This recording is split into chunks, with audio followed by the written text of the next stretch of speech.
Hello everyone. We have completed the lessons. This section onwards will be revising what we have learned. In revision, what we are going to do is, we'll be seeing questions and answer options. We'll not be going detailing all the topics. All the topics we are discussing already. How the questions are asked from all the topics, and also I will be telling you answer options and the correct answers.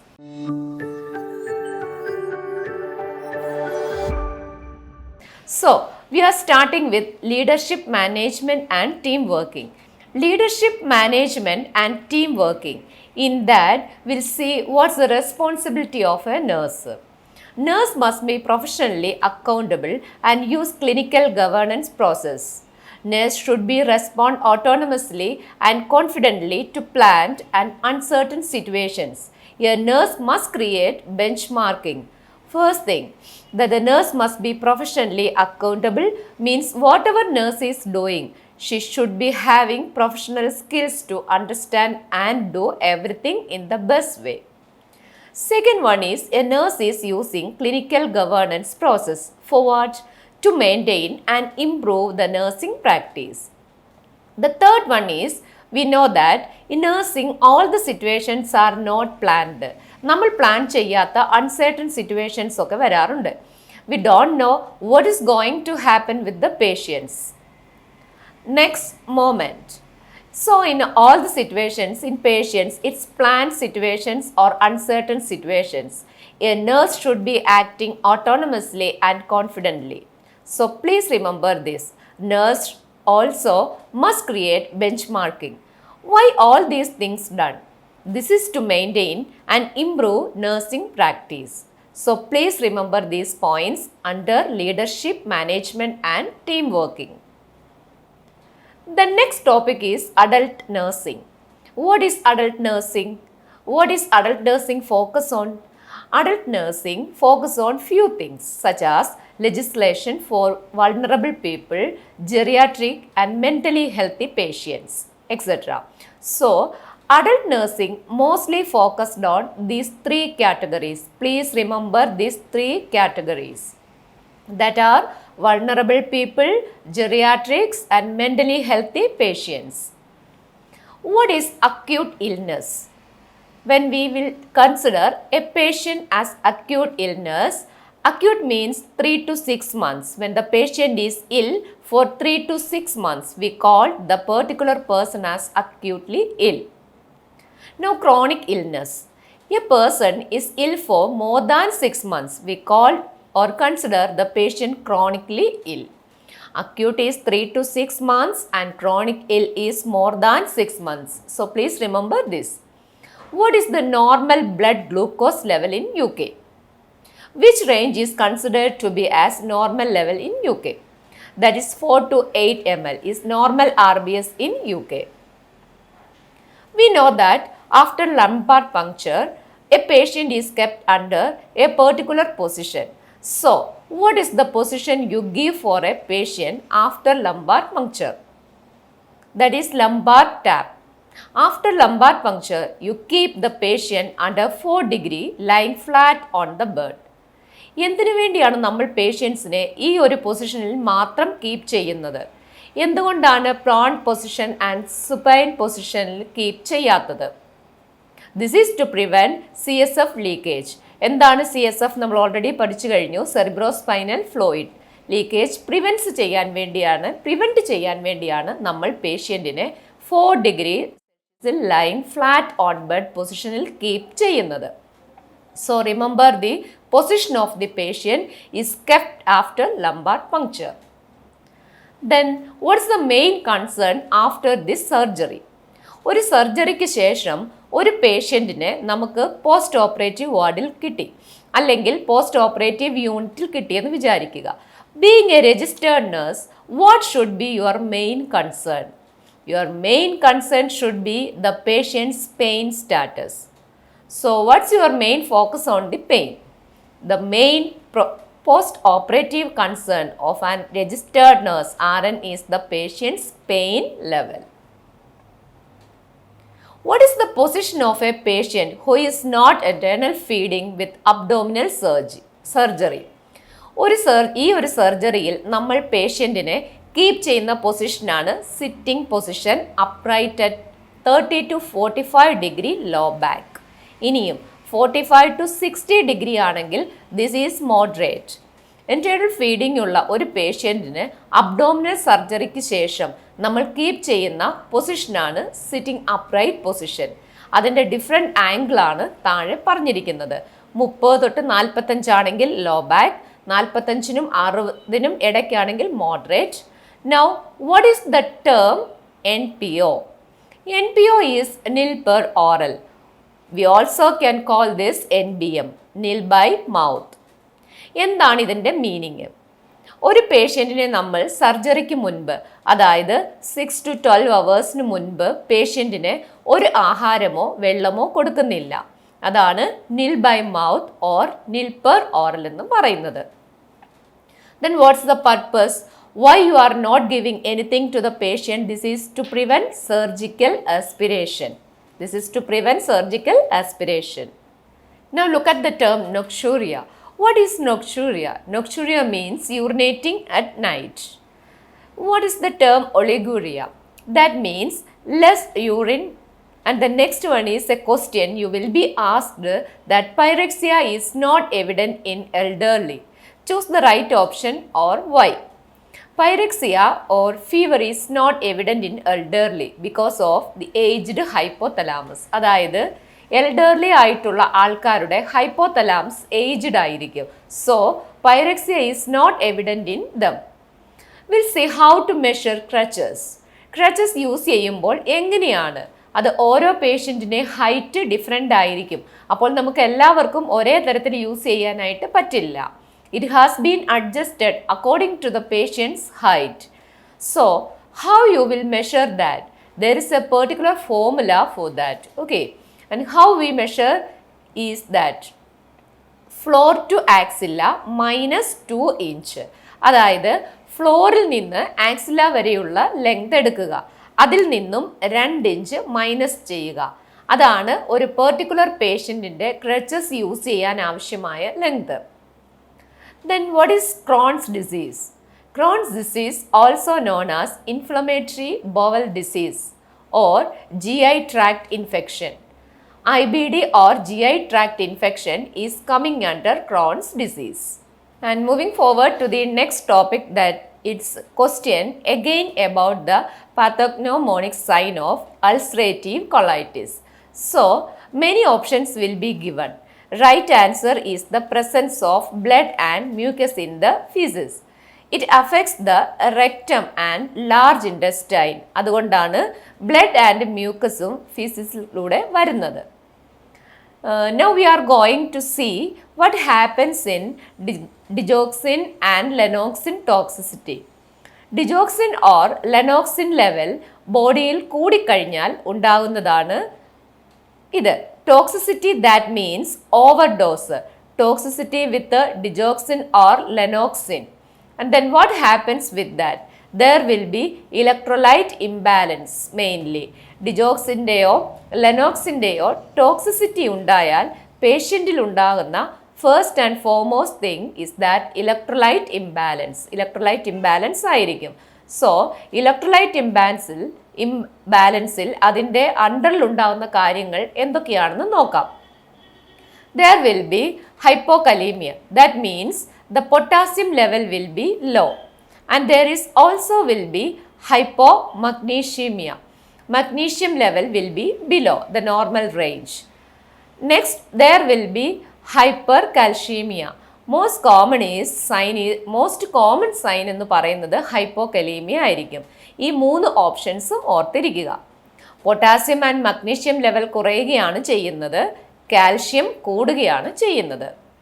അങ്ങോട്ടും ഇങ്ങോട്ടും തിരിഞ്ഞു പോകരുത്. So മഗ്നീഷ്യവും പൊട്ടാസ്യവും level കുറയുന്നു, കാൽഷ്യം level കൂടുകയാണ് ചെയ്യുന്നത്. What is not a classic sign of dehydration? അതായത് ഡീഹൈഡ്രേഷൻ്റെ ഒരു ക്ലാസിക് സൈൻ അല്ലാത്തതെന്ത് എന്നായിരിക്കും ചോദ്യം. So what option you will choose? That is passing small amount of urine frequently. Frequently എന്നാൽ അതിനൊരു എമൗണ്ട് അവർ കൊടുത്തിരിക്കുന്നത് ഇതാണ്. അതായത് less than 3 to 4 by per day. Now we'll see what happens in meconium stage. What are the signs and symptoms? First one is that baby will not cry. And second one, there will be low heart rate. And third, there will be a rapid labored breathing. Baby cry ചെയ്യില്ല, ബേബിയുടെ heart rate low ആയിരിക്കും, and then rapid breathing ആയിരിക്കും. പക്ഷേ it will be labored breathing. The next one is CVA. CVA happening with dysphagia. ഡിസ്ഫാജിയയുടെ കൂടെ CVA അല്ലെങ്കിൽ CVAയുടെ കൂടെ ഡിസ്ഫാജിയ രണ്ടും ഒന്നിച്ച് വന്നു കഴിഞ്ഞാൽ എന്താകും management? So management is that to give patient thick fluid കൊടുക്കുക എന്നുള്ളതാണ്. So please remember that thick fluid you will be giving the patient thick fluid. CVA happened with the dysphagia, you will give the patient thick fluid. Now in COPD, patient കൊടുക്കുന്ന oxygen level എത്രയാണെന്ന് നോക്കാം. In COPD, the patients will be giving 1 to 2 lpm of oxygen. What is the saturation level for a COPD for patient? That is 88 to 92%. അതായത് 88 to 92% saturation level ആണ് നമ്മൾ maintain ചെയ്യേണ്ടത്. Now the next one is anaphylaxis. What happens in anaphylaxis? We know that anaphylaxis is അല്ലെങ്കിൽ ഈ anaphylaxis എന്ത് reaction ആണ് ബോഡിയിൽ ഉണ്ടാകുന്നത് അല്ലെങ്കിൽ എന്തൊക്കെ സിസ്റ്റമിക് ചേഞ്ചസ് ആണ് ഉണ്ടാക്കുന്നത് എന്ന് നമുക്ക് നോക്കാം. First one is that BP drops and then it will increase. Now we will see the 3 P's in the first aid. First എയ്ഡിൽ വരുന്ന 3 P's നമുക്ക് നോക്കാം. First one, preserve life, then prevent further injury and then promote recovery. When a nurse must be taking the universal precautions, it does for all the blood-borne disease. That means if a nurse has to handle some patients who are having any blood-borne disease, the nurse or healthcare professionals must be using universal precautions. Universal precautions are handling blood-borne diseases. The next, what are the signs and symptoms of speed shock? നമ്മൾ ലെസണിൽ speed ഷോക്കിനെ കുറിച്ച് detailed ആയിട്ട് പഠിച്ചു കഴിഞ്ഞു. എന്തൊക്കെയാണ് signs and symptoms എന്ന്. Headache will be there, irregular pulse will be there, the patient will be having tight feeling in the chest and the patient face will be flushed and the level of consciousness will be decreased and cardiac arrest. These are the signs and symptoms of speed shock. നിങ്ങളുടെ ഓപ്ഷനിൽ ഇത്രയും തന്നിട്ട് ഇതിൽ ഏതാണ് തെറ്റായിട്ടുള്ളത് എന്ന് find out ചെയ്യാൻ പറയും. So find out the option which is not right for speed shock. അപ്പോൾ അതിൽ സിനോസിസ് എന്നൊരു ഓപ്ഷൻ തന്നിരിക്കും. അപ്പോൾ എക്സെപ്റ്റ് സിനോസിസ് ആണ് ആൻസർ. സ്പീഡ് ഷോക്കിൽ സൈൻസ് ആൻഡ് സിംറ്റംസ് ഓർത്തിരിക്കുക, എക്സെപ്റ്റ് സിനോസിസ് എന്നും ഓർത്തിരിക്കുക. Usually the same question will be asked. So you have to omit the option cyanosis. Now what position you will keep the patient after abdominal paracentesis? That is supine in bed, head raised up to 45 to 50 centimeter with the back rest. Head end raised ആയിരിക്കണം 45 to 50 centimeter. But the patient will be in supine position and this is for abdominal paracentesis. Now the next one is why you clamp a chest tube. Patient നമ്മൾ chest tube ഇട്ട് കഴിഞ്ഞ് we make sure that the chest tube is clamped. When we are clamping the chest tube, the purpose of 2 things are there. First one is to prevent the air entry and the second thing is prevent the lung collapse. First thing is air entry prevent ചെയ്യുക. Air entry ഉണ്ടായാൽ lungs collapse ആകും. So air entry prevent ചെയ്യുക. And then avoid these 2 things. We make sure that the drain is clamped. Now, what procedure can be allotted to a healthcare assistant? Healthcare assistantന് accountability ഉള്ള ഒരു procedure എന്താണ്? Healthcare assistantന് accountability ഉള്ള ഒരു procedure ആണ് hot sits bath. What do you mean by primary care? Primary care is the day-to-day care given by a healthcare provider. What is not a cause of postural hypertension? Or what does not cause postural hypertension? Postural hypertension cause ചെയ്യാത്ത കാരണം lack of exercise does not cause postural hypertension. Postural hypertension ഉണ്ടാകാനുള്ള ഒരു risk factor മാത്രമാണിത്. Now we are going to see respiration. What is respiration? Again, this is transport of oxygen from outside the cells into within the tissues and carbon dioxide from tissues to the outside air. That means from outside oxygen is going to the lungs and from the lungs carbon dioxide is coming out. Now pulmonary respiration. Pulmonary respiration എന്ന term denote ചെയ്യുന്നത് breathing-നെയാണ്. So pulmonary respiration is equal to breathing.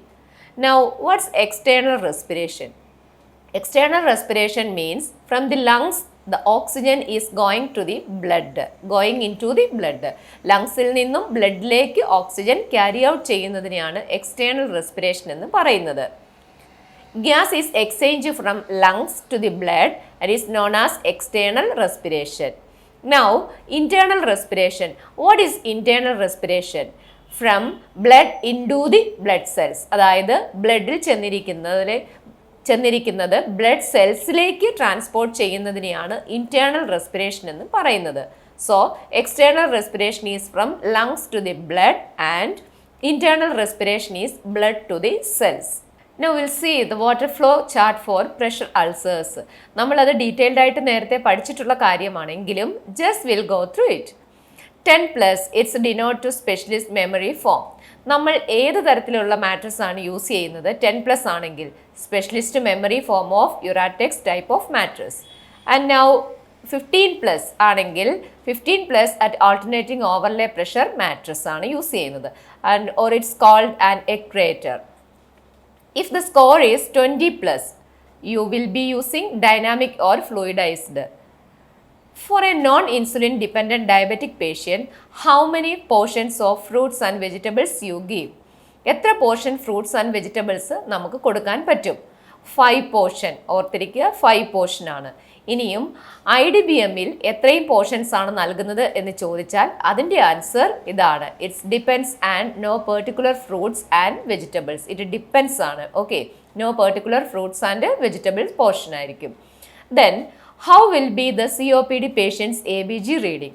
COPD പേഷ്യൻ്റെ ABG റീഡിങ്ങിൽ arterial blood gas findings എങ്ങനെയൊക്കെ ആയിരിക്കും?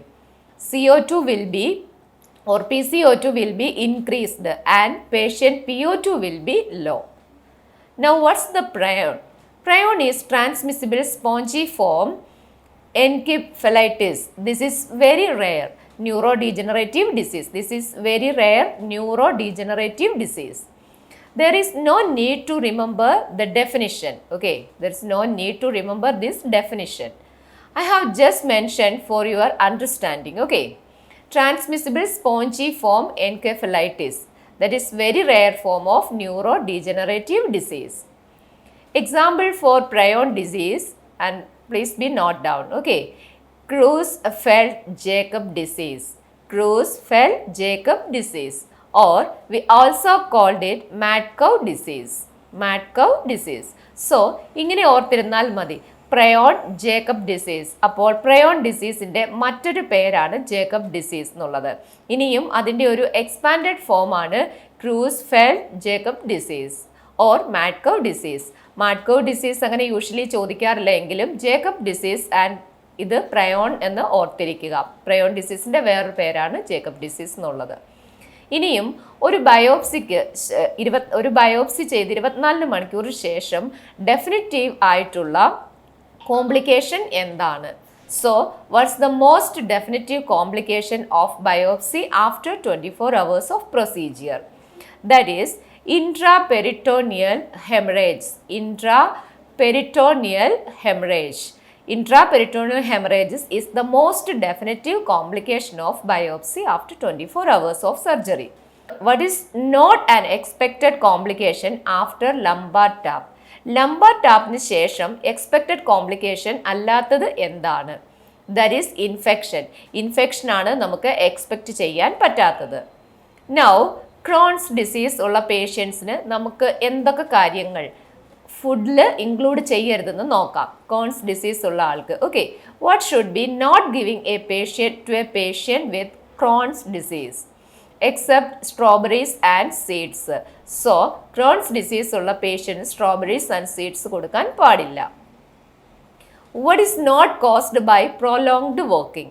അപ്പോൾ അതിൽ not, except, accept, including, excluding എന്നുള്ള വാക്കുകൾ വളരെ ഇമ്പോർട്ടൻ്റ് ആണ്. If your question is not a definitive cause or what is not caused by prolonged working, so the answer is piles and hemorrhoids. Piles and hemorrhoids.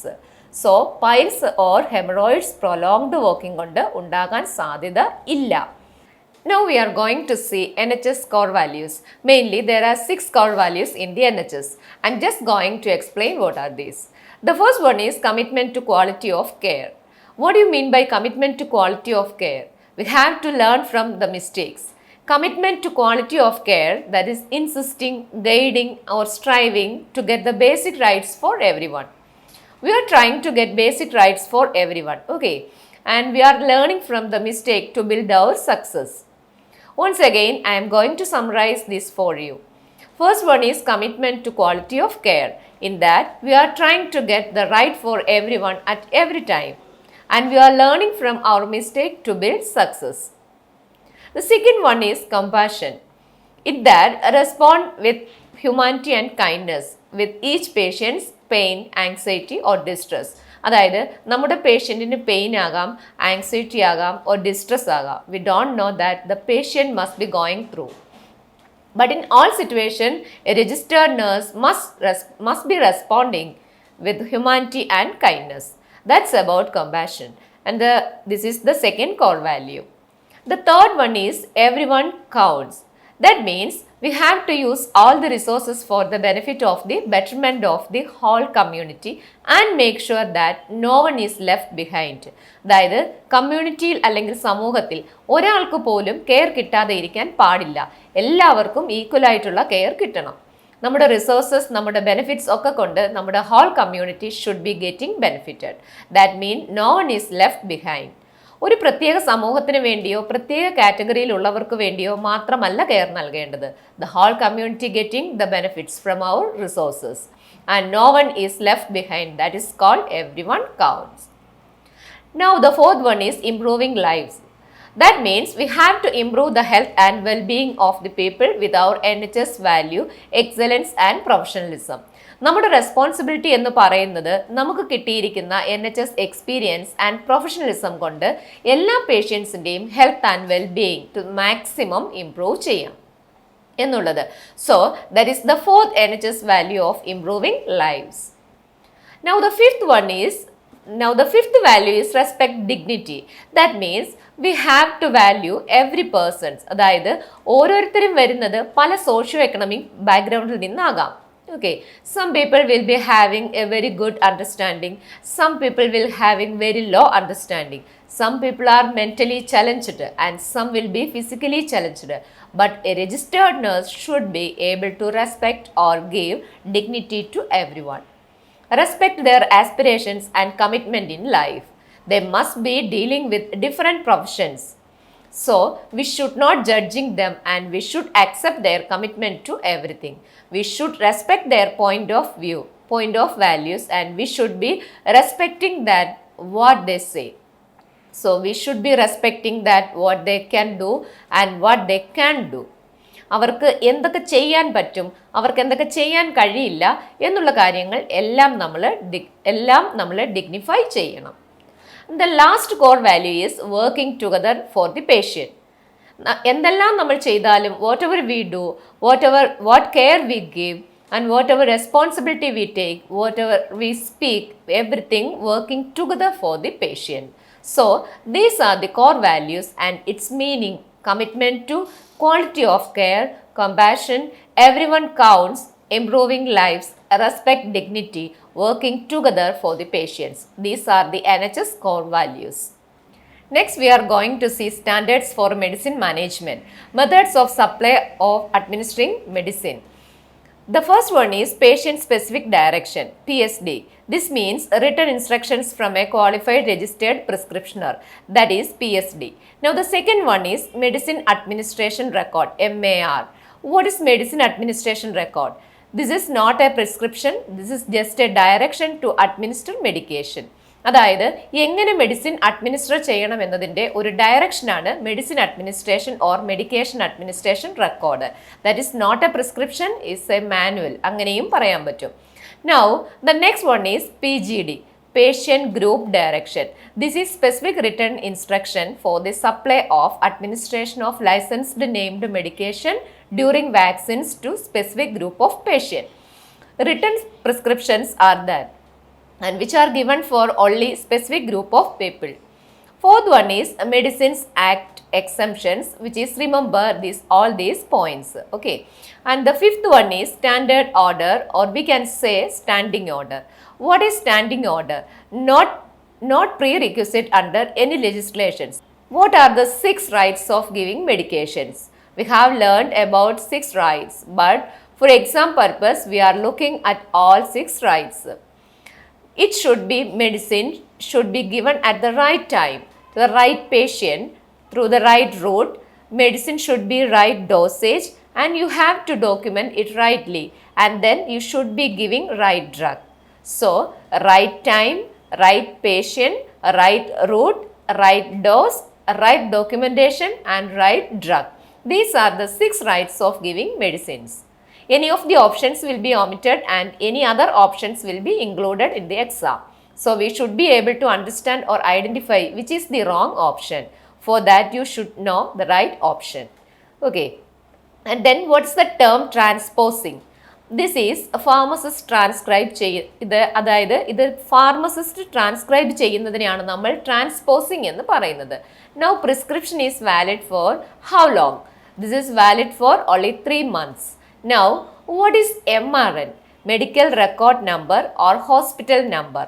ഒരു പേഷ്യൻറ്റിൻ്റെ MRN എന്താണെന്ന് ചോദിച്ചാൽ that is Medical Record Number. Now we'll see about NMC Code. We already learned it. That's a professional standards that the registered nurse and midwife must be upholding professional standards. A registered nurse in UK or midwife in UK should be upholding the set of professional rules or professional standards are called NMC codes. Now what all comes under this? Leadership, education and research. ലീഡർഷിപ്പിനെ പറ്റിയും എഡ്യൂക്കേഷനെ പറ്റിയും റിസർച്ചിനെ പറ്റിയും ഒക്കെ നമ്മൾ ഈ professional nurse അല്ലെങ്കിൽ midwife hold ചെയ്യുന്ന professional standards NMC കോഡിൽ വരുന്നത് ഇവയെല്ലാം നമ്മൾ ഓൾറെഡി പഠിച്ചു കഴിഞ്ഞതാണ്. Then what comes under that? First one is prioritize people. We have to prioritize people who need the primary care. Second one is practice effectively. Again, same thing. Whatever we do, we should not be acting beyond the professionalism and we should be having a trust. The next, these are the 4 rights of NMC code and it should be knowing all by name. Prioritize people, practice efficiently and preserve safety or promote professionalism and trust. Now infection control. What comes under infection control? Standard precautions, അതായത് prevent any infections. All personal protective equipment should be, അതായത് PPE and should be if you are handling and bloodborne virus, and we have to safe handle dispose the sharps. Now we are going to see the purpose of the using walking frame. Why a walking frame is used for a patient? This helps to relieve pain and pressure from the surgery site.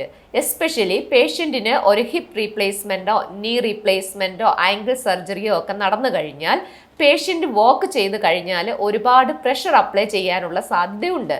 അപ്പോൾ അത് relieve ചെയ്യാൻ വേണ്ടിയാണ്. And also to relieve pain and pressure from the surgery site. That is the purpose of using a walking frame. Now also it provides stability, അതായത് പേഷ്യൻറ്റിന് സ്റ്റേബിളായിട്ട് സാധാരണ normal നടക്കുന്നത് പോലെ തന്നെ to some extent നടക്കാൻ പറ്റും with the help of A walking frame. So that more pressure is not applied on the surgical site. Now who will determine? നമുക്കൊരു health care professional ഒരു nurse ഒക്കെ ആണെങ്കിലും ഈ ഒരു രജിസ്റ്റേർഡ് നേഴ്സ് ആണെങ്കിൽ പോലും we can't set that you can use a walking frame. Physiotherapist will determine that a patient should be using walking frame or not. ഒരു physiotherapist ആണ് ഇത് ഡിറ്റർമൈൻ ചെയ്യുന്നത്. Remember the term physiotherapist. Who will determine? Answer is physiotherapist determines. Now, how a patient walking with a walking frame should be taking small steps, can walk too fast, can take long steps. Patient should be taking very small steps. Now, if a patient is climbing the stairs with a walking frame, how the patient will climb? How a patient should climb? The good extremity, that means the unaffected extremity should be put first and the affected extremity down. Remember that good extremity goes first and bad last. Good up and bad down. We are encouraging a patient to talk. Suppose a patient is mentally challenged and a patient is not revealing everything. So you encourage that the patient to talk. How your communication should be. It should be supportive communication and you should be available to listen. നമ്മൾ കൂടുതലും options നമ്മുടെ അഭിപ്രായങ്ങളും സാധ്യതകളും ഒക്കെ പറഞ്ഞിരിക്കുകയല്ല വേണ്ടത്. Supportive communication ആണ് നടക്കുന്നത്. So we are encouraging somebody to talk. What type of communication? That is supportive communication. You are available to listen. You should be listening what the patient is saying. പേഷ്യൻറ്റിനെ encourage ചെയ്ത് നമ്മൾ അവരെ advise ചെയ്യുന്നതിലും ആൻഡ് we very patient and listen the patient that they are saying. Okay, that is supportive communication. And then we want to see the topic anxiety. There are three main points which are involved in the topic anxiety. What are them? First one is physical, second one is behavioral, and the third one is cognitive. Physical, behavioral and cognitive. ഇത്രയുമാണ് ഇതിൽ നമുക്ക് discuss ചെയ്യാനുള്ളത്.